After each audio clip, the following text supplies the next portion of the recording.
रात का सन्नाटा घना होता जा रहा था। पहाड़ों से घिरा हुआ छोटा सा गांव अपने आप में खोया हुआ था, लेकिन इस रात की खामोशी के पीछे एक डरावना राज छुपा था। गांव के बाहर एक पुराना मंदिर था, जिसे लोग रात का साया के नाम से जानते थे। मान्यता थी कि रात में इस मंदिर के आसपास जो भी जाता है, वह कभी वापस नहीं आता। कई लोगों ने वहां अजीब और खौफनाक चीखें सुनने की बातें की थी।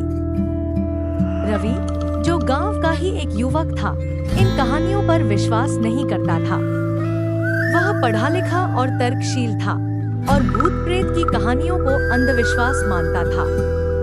एक रात गांव में उसके दोस्तों ने उसे चुनौती दी कि वह उस मंदिर में जाकर दिखाए। रवि ने हंसते हुए इस चुनौती को स्वीकार कर लिया।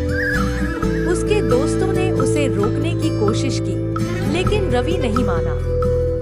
रात के 12 बजे रवि अकेले मंदिर की ओर निकल पड़ा।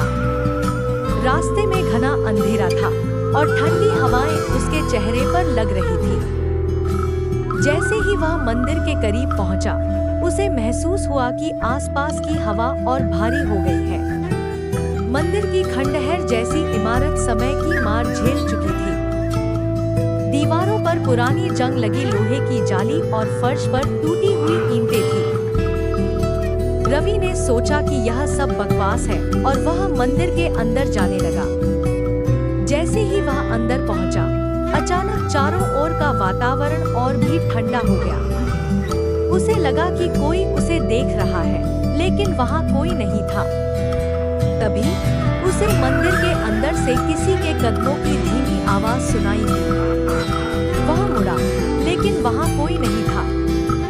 रवि ने अपनी टॉर्च जलाकर इधर-उधर देखा, लेकिन कुछ भी दिखाई नहीं दिया। तभी उसे लगा कि मंदिर की दीवारों पर कुछ अजीब सा हिल रहा है। उसने टॉर्च की रोशनी दी तो देखा कि दीवारों पर काले धब्बे थे जो धीरे-धीरे आकार ले रहे थे।